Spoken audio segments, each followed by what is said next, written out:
Welcome to the Profit Talks podcast, hosted by the Orange County Inland Empire SBDC Network, funded in part by the US Small Business Administration and the California Office of the Small Business Advocate.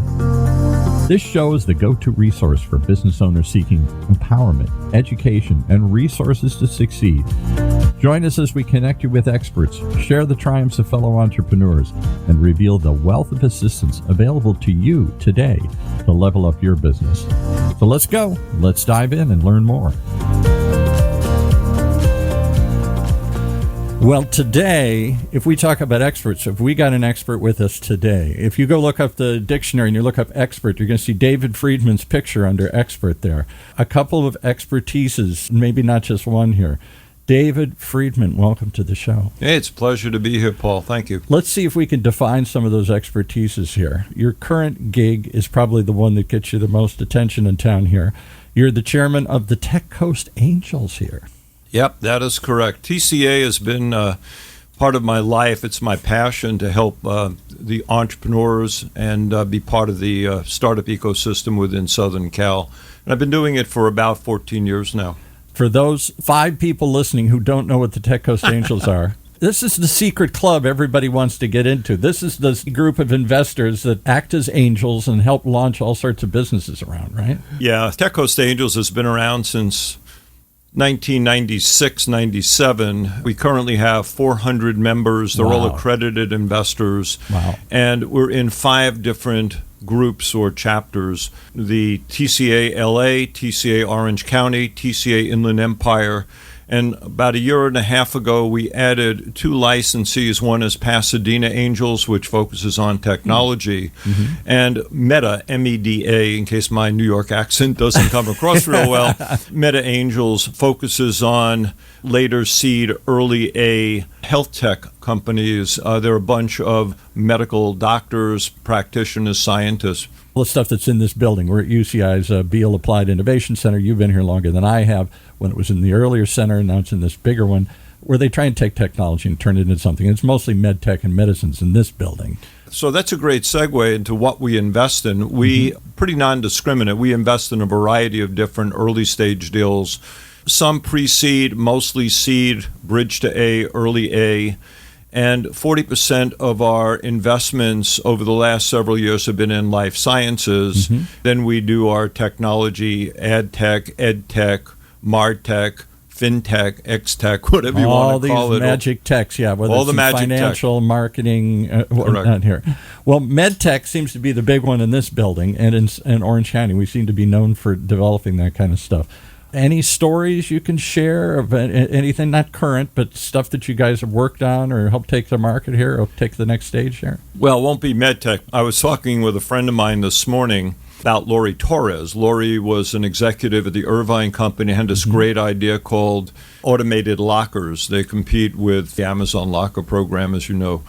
Lori was looking for funding. I think TCA provided all the funding for her initial round, did not need another round of financing. And all those people from TCA that invested had a 22x return in about 4 years. 22 times your investment here. It's funny you say that because we had her in here a few years ago on Carrie Ransom's show, when Carrie used to do a show with us. And I was amazed at her story. And she sets these lockers up, I think, in like apartment buildings. Apartment buildings, large office complex, multi-tenant spaces. Can't be home. Don't drop in the hallway here. And what a great idea! And it took off and launched. And she's a powerhouse. Absolutely, I see why everybody backed her here. So you guys have had some big success stories here. Why is it so secretive to find you guys? Everybody's got to go through somebody. I got to have somebody that knows David Friedman. You can't just call David Friedman up and say, hey, I want to come make a pitch. Actually, Paul, they can. I mean, one of the things that we want to make sure that all of us, the 400 members in TCA, are the brand ambassadors for TCA.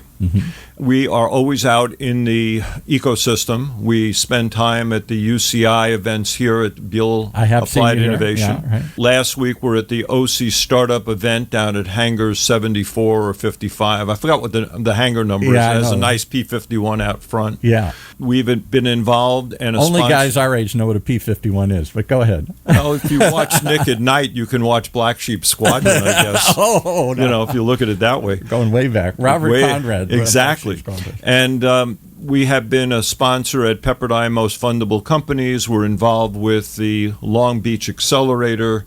We are around. Clearly, we want to be known for the ability to fund startups. And it's easy. We're not like a VC.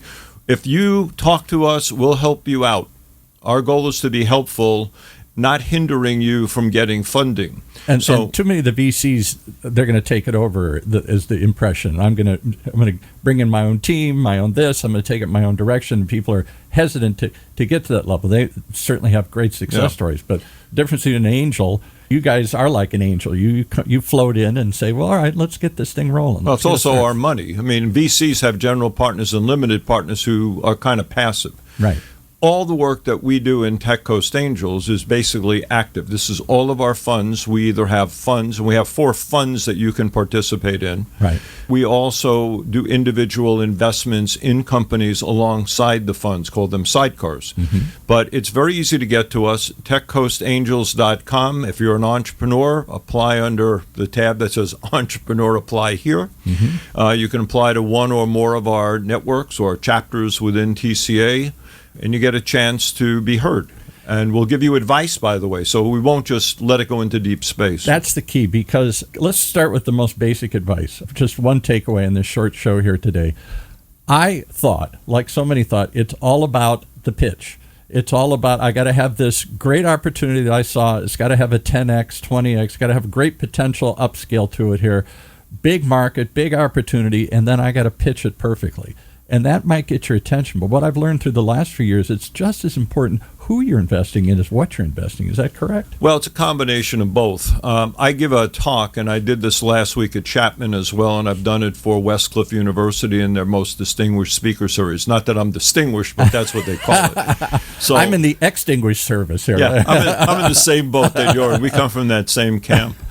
When I look at the pitching is really important, but even in doing the pitch, there are 3 components which people don't understand. Okay. Number one, Teach us. Right. It's the context, the elevator pitch, because we have heard so many pitches and we do not understand what you're really talking about, especially with a technical founder. Right. Number 2, once you get that, you now have to build a relationship with the investing community. So you should know it. If you're pitching to Paul Roberts with your background, it would be different than if you pitch to Joe Schlabotnik, who has a neuroscience background. I know Joe very well. But go ahead. So, but it makes a big difference. So building that relationship, and there are little tricks of the trade to make sure that the people who you're pitching to who don't understand the product or the service as well as you do understand it. And the final one is telling the story, and I use a concept called message map to make sure that that story can be told within a short period of time. Because the only thing that you want to do as an entrepreneur is get the angel or other investor to say, tell me more. Yes, exactly. That's it. Exactly. Very simple. And is the story just about the product, or is the story about the people? Is it the people behind this, your passion? Is it the people you're going to serve? Is it the people that you're going to help or something? I mean, too many times it just seems to be a numbers story. And I don't know why we can't, and that you're banking on the jockey as much as the horse here. You got to know this guy can pull off the trick. He can really execute, and he can adapt and change. And what's his background or her background? How passionate are they going to quit the first obstacle they hit? All that kind of stuff. Does that play into it? Is the people part of it? Well, I think you just did my whole pitch. But frankly, I've heard this a few times. Yeah. So when we look at the business, we look at 2 components. We look at the business side. Is it a business that's scalable? Number 2, is it investable? Yeah. Right. So the business side, does it make sense? Does it grow? Who's your team? And not only the CEO, but the operational team, as well as the advisory team. And then the second component that you mentioned, how good an investment is this deal? Yeah. Because Are you we're looking investable? for, Yeah. are you, no, well, you're investable as a team. Yeah. Because that's the number one criteria. The second criteria is product market, fit. Right. The third one is making sure you have enough money to survive, which Right. always is a big issue. And then, once you present, do I see the potential for a 10x, 11x, 15x return? And each investment group has a different criteria. Tech Coast Angels likes to see a 10 plus X probability. Right. Others say, I'm going to take less risk, so they'll take less of a return. The VCs, for example, not necessarily looking at 10X, but they're looking for something of a track record in the later rounds in the growth mode. Right. It's a little different. And 10x meaning 10 times whatever if I put in $100,000, I'm going to get back $1 million potentially. Yeah, as we say, from your lips to God's ears, we should do it all the time. It's easy, isn't it? And that's why you got to get high returns, because high failure rate of all this stuff. There are a million things short circuit these things. Yeah, we have about 6 out of every 10 companies will go belly up, I think, within 2 years. Wow. But the good news is, let's go back to TCA for a second. TCA had invested in over 550 companies during its lifetime, several $1 billion of additional capital invested, which is great. About 270 companies still exist in one form or another that are within our portfolio. So we have a very good track record of that. And if you had invested in every single company in our lifetime, even including the failures and the big successes like Laurie Torres's company, you would have about a 24% annual rate of return, which is a 3x return 2x return every 3 years. Which is how you get 400 people to join the organization and put up their own hard cash. Exactly. Where did your background come from? You didn't just wake up one day and say, I'm going to be an angel investor here. You got a pretty strong background yourself. You give us just a quick summary of where you came from. I think you're from New York. I may be wrong on that one. You can probably tell by my accent and attitude, but yeah, that's pretty simple. But I actually grew up very poor, and my goal early on, because I'm a techie by training, I have a few EE degrees and a degree in microeconomics. As well. Microeconomics, okay. Yeah, I have my MBA in econometrics is what they call it. Right. So I'm pretty quant, and I came up from the engineering side and migrated into product development, and that's where I made most of my successes in getting products to market. Give us some companies. Weren't you at Boeing or something here? Yeah, so that was a little company called Boeing. Little company called Boeing, and I was responsible for commercializing the first Wi-Fi services on board airplanes commercially. Really? How and I made cool. the first call on a Lufthansa flight in the middle of the morning over the Atlantic. And I still remember that. I still have the picture when I was doing that. And that was extremely exciting. But that was one of many things that I was involved in. I've gotten involved in telematics. I was involved as the head marketing person for US Cellular. Got involved in middleware. I was one of the designers of the Federal Telecommunications System when I was a kid. I was involved in a lot of technology. And technology has always been my root, my passion. And when I think about it again, when I see where I came from, being from a fairly poor family, going to engineering school, and then as I progressed in engineering, I always wanted to be a VC. I didn't have enough money, so I became an angel. So you really saw that early on as a path? I'm not just going to work for Boeing. I'm going to eventually find things. Well, Boeing was my last real big job. Gig, yeah. But when I was in college, I knew about the VC market. Remember, this is going back a long time ago. Right, the 1880s or something. Yeah, about that. Yeah, something close to it. But Sequoia was the big company, big investing group at the time, VC. And I always said I would love to be a partner in Sequoia. Never happened. So as I got older and grew up in the world, I decided after I went through the corporate world, as you get to be a certain age, they say you're getting too old to be really relevant. So I said, okay, I'll invest in companies and maybe become part of the operational team. And isn't that the problem? When do we all become? We're all men of a certain age here, a little gray hair. I'm in my late 60s. You might have a year or two on me, but we're about around the same area. When does it become this? You started hearing this. I heard it over and over again. You're too old to be in tech. You're too old to be in new stuff here. You're not relevant. You're not hip. You're not tuned into what's happening. That's when I decided to get into podcasting on my own. And suddenly I'm at the pioneer of this whole thing. You're pioneering stuff all the time. I think people of a certain age can see connections, maybe because you've had lots of experience, maybe because lots of different things you've done, but I can connect, I can see how this fits to that. I don't know that I could see that when I was younger. I just saw a singular path. I know I couldn't see it when I was younger. I think I've matured, and I think maybe I was a late bloomer.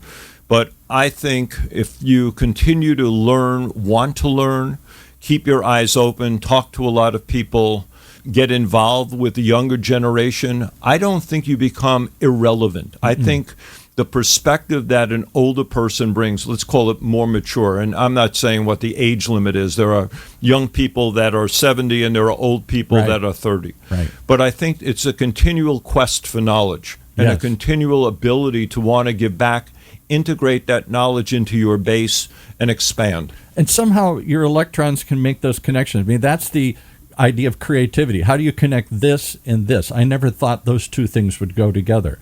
How does somebody from the Irvine company see something that's a potential missed opportunity, maybe because she was in the apartments or something, I don't know.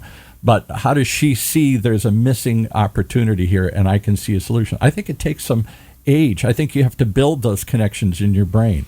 I don't think they come naturally. I think it comes more natural for certain people. Maybe. But as you get older, you have more diverse background and experience. Right. And we're seeing a lot of entrepreneurs that are older. Usually you think of an entrepreneur being, in their 20s or 30s before they start a family. But we're seeing people doing entrepreneurial ventures right after they come out of the corporate world or sold their other company. Right. Again, it goes back to your earlier point. These are people you invest in because they've been successful. They have a drive. They have a passion. Right. And that's the number one criteria. I want to also mention one other thing. You mentioned that sometimes we look at the finances. I try not to look at the Excel spreadsheet because I know how to make an Excel spreadsheet lie. I'll be very blunt. However, what I cannot do and what I want to understand from entrepreneurs is the background. What are the precepts? What are the drivers? How are you building your revenue? All those things that you need to do to put into the formula. Right. I need to understand the logic they use and how it's put together more so than the outcome. The outcome is an outcome. And how adaptable. That was one I've heard many times from you and other people. Maybe you got a great idea. Maybe this is the way it goes. But maybe when we get to the market, they're going to want to change it into this. You thought it was this, but it's really, they're more interested in this aspect of it. Were you just going to fight and hold on to the original idea, or will you go where the market wants to go? Can you adapt or change, or no, get out of the way, we're only going to do it this, and I'll ride it right into the ground before I change. Well, that's a hallmark of what we look for in the CEO and the team. Will they have the ability to be what my old boss at US Cellular used to say, have to be fast, fluid, and flexible. Yeah. And we don't want them to be too fluid and flexible, but we have to recognize things are not always the way it is, and things you can do pivot. I mean, you want to pivot. Right. So pivoting is really critical to managing a company for success. Well, talk about pivoting. You not only have this great role and great success, you took all this corporate experience and engineering background, big companies, big jobs, you turned it into investing for yourself now here and guiding others to help do that. But you also give time and give back through the SBDC. That's what this show's all about, the Small Business Development Corporation. Talk about that. Why? I mean, you're talking to little mom and pop startups maybe, or maybe bigger companies. They do all sorts of stuff. Well, remember, HP, Hewlett-Packard started in a garage. So did Apple. We're in a garage, kind of. We're in a garage, yeah. So, yes. So, I'm very fortunate having gone through the corporate world and being, I guess, relatively good investor, to have the wherewithal to give back. Mm-hmm. And it's very important for me to give back, and it's important for Tech Coast Angels investors to give back, and we do that all the time. So I became part of the SBDC. I'm actually in my second tour.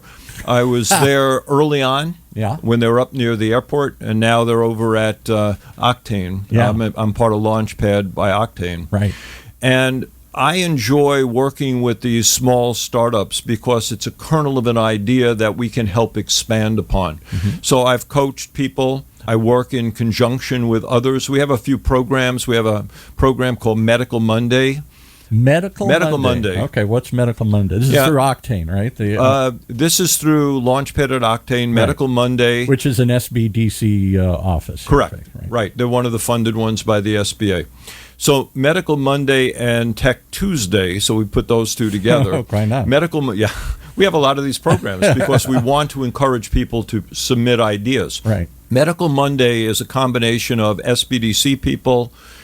We have a few angel groups, including Tech Coast Angels, including Life Science Angels, and we've included CHOC, Children's Hospital Orange County, as well as Hogue. Yeah. And we listen to pitches, and we try to determine if, in fact, these ideas have legs, are they investable, and just as importantly, can we find support for them at CHOC or at Hogue from clinicians who want to use these products and devices. So you've got you can talk to the end user, the potential customers for these as well. Well, that's a clever idea. Yeah, it wasn't my idea, but it was something that we could take credit for it. No, I won't take credit for it. All right, so much to talk about. We could talk about the whole ecosystem of investing here. Give me a quick summary. Is this a good place to invest?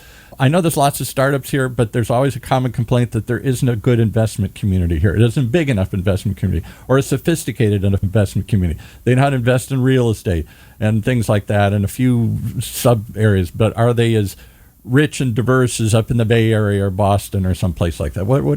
How do you argue that point here? Well, I won't argue it. I can just state the facts. Number one, we're probably not as large an investment entity or ecosystem as up in the Valley. Right. However, with UCI Beal Applied Innovation, where we are right now, as a hub, with Octane doing their work in the medical and technology areas, with Tech Coast Angels having such a solid reach, and with the schools around here focusing on entrepreneurship and innovation. Second to none. And with the accelerators and incubators that are around the Southern Cal area, we do have a very broad and diverse investment arena.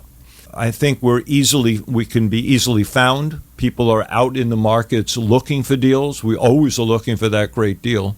We do not, I just want to point out, while we're in California, we do not invest only in Californian companies. That was my last question. About half of our companies come from California, but that number is declining. We look at companies that are in the United States and in Canada, and in Meta's case, they sometimes look at Israeli companies as well because of the med tech environment. They're certainly known for that over there. All right, you have a podcast even here. You're doing the same thing we're doing. Let's give a shout out to that. I'm trying to be Paul Roberts too. I hope to be as successful as you are on your podcast. Thank you can give me some ideas and advice. But Kostin Tukulescu, who's an entrepreneur and also an angel investor, and myself came up with this idea of doing a podcast. We started about 3 months ago. It's called TCA Crossroads, available on YouTube, Spotify, and Apple. There you go. And we talk to entrepreneurs. We talk to people, entities within the ecosystem, trying to provide advice for both the entrepreneurs in getting funding as well as doing their pitching. Well, and stories. I think we're all inspired by stories. If they can do it, I can do it. How did they do it? Who did it? What's going on? I think that's a big part of telling the story and getting the community connected together here. Because we are diverse. We're not as tightly concentrated as they are up in Silicon Valley or something here. They're not all in the same buildings or the same streets or whatever. Yeah, but that's the advantage of TCA. Because TCA has, remember, we have 400 people, and we probably have people that have been involved in any specific market space or function in the corporate or startup world. I think that's what's amazing about the SBDC in general, too. People like you, they can literally call the SBDC, and if they get assigned to somebody like you, if you're brought in on a case here, you're talking about somebody who was a former vice president of Boeing and US Cellular and is now a high-level and runs a high-level investment community here. That's not somebody I can just normally find and talk to. And they don't pay for it, by the way. This is all funded by the SBA. Yeah, exactly. It's free. It's free. It's amazing. I can talk to you for free. Because normally my perception is when I first came here, the Tech Coast Angels, they must operate in some secret, behind the scenes place. You got to know the secret handshake to get in the building here. Not at all. We're much kinder, gentler. I think our reputation has changed over time, but we want to help the entrepreneur be successful, because if they're successful, then our investments are successful. I hear you. Well, I would love to have you come back and talk more about what kinds of things you look for in investment. I know you give classes and talks and things on this at various places here, and I'd love to share that to our audience. But just to know that you exist, this organization exists, and because of the extra work you do with the SBDC, you are findable. You are approachable. You are somebody that people can tap into with absolutely, your expertise. 100%. And there's a bunch of you out there. There's a bunch of guys at the SBDC. We're going to talk every week to some of the people who are experts. It's amazing the expertise is just contained in that organization and is available for free. For free, folks. Just call one of your local SBD centers, like the one at Octane. Where you guys are located, over at the Great Park somewhere over there? No, we're located up off of MacArthur. Oh, off MacArthur. Okay, all right. And then sometimes you're even wandering the building here at the. And I have an office here. There you go. BL Applied Innovation Center. Go UCI's Applied Innovation Center.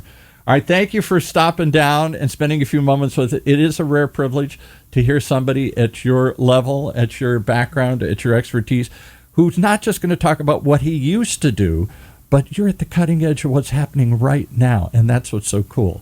So for anybody that really wants to know what the scene is like, what the opportunity is like, how to go find money today, here's your resource. Go find them out here. Any places they should start with the SBDC or Tech Coast Angels, or any place you want to plug? Yeah, they can start with the SBDC, and the SBDC consultants can plug them into either an accelerator, incubator, or TCA, or one of the other angel groups. Or you can put an application into techcoastangels.com. And if it doesn't work out for us because your application's not ready, your deck is not ready, we will get you back to the SBDC for additional support. There you go. So it works two ways. All right. Love that. Thank you, David Friedman, for coming in here. What a cool conversation, and amazing background, amazing opportunities right here in our own backyard. I don't think people are aware of. Thanks for coming by. Pleasure. Thank you, Paul.